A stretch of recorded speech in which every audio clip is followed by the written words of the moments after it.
Hello everyone, Rayson, welcome back to yet another video. Today I'm going to be showing you how to play mods, or how to use mods for Dragon Ball FighterZ on Switch.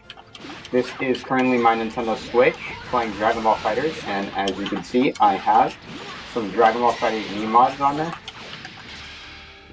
And I have a couple of character replacements, and I have the Hyperbolic Time Chamber stage installed. I'm going to be showing you how to install all of these different mods and more in this video. So we're going to move over to the PC and show you how it's done. Alright, so over on our PC, in order to add mods to Dragon Ball FighterZ on Switch, you need to have a Nintendo Switch with custom firmware. I'm not going to tell you how to install custom firmware. There are many different guides for that, but you do need to have a Nintendo Switch with custom firmware and a legally purchased copy of Dragon Ball FighterZ in order to use these mods. So as you can see right here, I have a folder with a bunch of mods. These are all of the mods that I'm going to be using in this example and that I showed you in the intro. I have a lot of mods installed, but I'm going to be showing you how to install them once you download them. If you want to pick up the mods, I'll be leaving a link to this server, but this is the Dragon Ball FighterZ mods. This is where, if you go on the resources channel right here, and you scroll pretty much all the way at the top, there's a whole bunch of different mod files you can pick up on there. And if you also want to request mods, it takes a long time to port them over to Switch, but you can request them here. I'll be leaving a link to the server in the description of this video. So whenever you want to make your mods, you're going to download this zip file. I'll have the Google Drive for it linked in the description below. But you'll get this zip file, and what you're going to do is you are just simply going to extract it right here.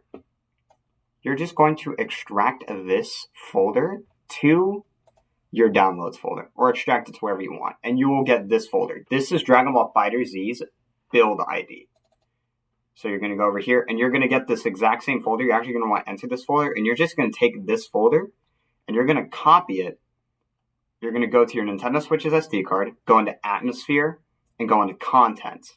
And you're just going to want to drag the contents into this folder. However, we are going to be actually adding the mods. So I'm going to open up my mods folder. And then on the little sidebar right here, I'm just going to click down. You'll have your title ID. You'll have your ROMFS folder, red, content, packs, and then mods. And this is where you're going to be storing all of your mods right here. So I'm just going to take all of these mods right here, and I'm just going to drag them into this mods folder right here. All of the mods will be in a .pack format. And then this movies folder is for the intro. I'm just going to take this and I'm just going to put it into my Switch's SD card as well. So I'm going to put it under content. And as you can see, I now have this folder. So your folder structure should look something like this. You're going to have your title ID, ROMFS, red, content, packs, mods, and then all of your mods. Then what you're going to do is you're going to take this folder right here that you have, and you're going to drag it into the contents folder of your Nintendo Switch. So I'm just going to drag everything to the contents folder, and it will tell me it's telling me to replace the files because I already have them on my Switch. I'm going to go ahead and replace them anyway, and it might take a while to copy these files depending on your transfer speeds and how many mods you have installed, or how many mods you have in that folder. So we're just going to let this go ahead and complete. And that's pretty much it. When that's done, you can go ahead and you can eject your Nintendo Switch's SD card. And we'll switch back over to the Switch to show you how all the mods work. Alright, so we are back here on the Nintendo Switch. As you can see, I have my cool custom theme. But that's not what's important. We're going to open up Dragon Ball FighterZ.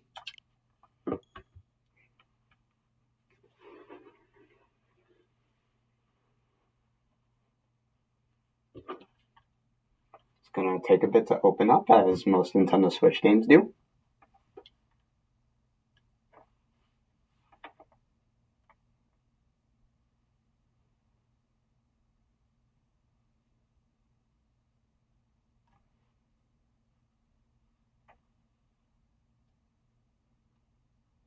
I'll be back with you when this game loads. This is actually taking a while. Alright, so it took a while, but we were able to get the game booted up. But you're just gonna play. You're just gonna open up Dragon Ball FighterZ like normal. I'm gonna go into an offline lobby. Now, I don't recommend going online with these mods, but I can confirm that a lot of these mods that I've installed are online safe. I've played in a couple ranked matches online with them, but I don't recommend playing online just in case if you get hit with a ban from Nintendo or even a ban from the FighterZ servers. Again, make sure you always take safety measures whenever doing anything with custom firmware, right? So we're going to get into the game. As you can see, everything looks normal from the start, but we're just going to go over to practice, and we're going to begin some training. And I'm just going to show you some of the mods that I have installed and show you how they essentially work. So as you can see, my capture card likes to do this weird thing. Please do ignore that. Actually, as a matter of fact, I'm going to have to crop this. Oh my gosh, that is atrocious. Alright, I'm so sorry about that. You're gonna have to see just the roster here. I sincerely apologize for that. So, as you can see, I have a Super Saiyan 3 Goku mod installed. We have a mod for Gogeta. I have Super Saiyan Gogeta. So I'm just gonna use Super Saiyan Gogeta. I have Super Saiyan Vegito. And then I also have a mod for Gogeta 4, however, it's a alt skin, where if I choose color 2, it's the Tenkaichi 4 color, or Tenkaichi 4 recolor. I think that's what it is. And so, yeah, I'm just going to pick some random characters here. And then as you can see, we also have mods for the stages. So after character selection, I can actually return the screen back to normal.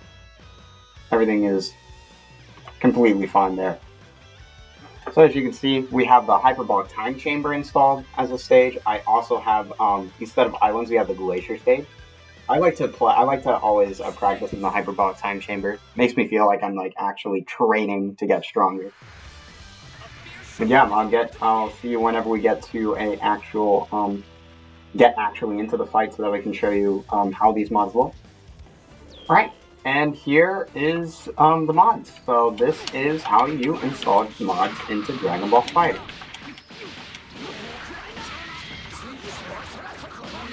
So hopefully you enjoyed this video. Hopefully it was helpful. If you have any more questions, do let me know in the comments below, and I will do my best to help you all. I'll be leaving a link to the Dragon Ball FighterZ modding Discord in the description below. So that way you all can get your help or pick up whatever mods you want to get. Anyway, this has been Reynolds, signing out.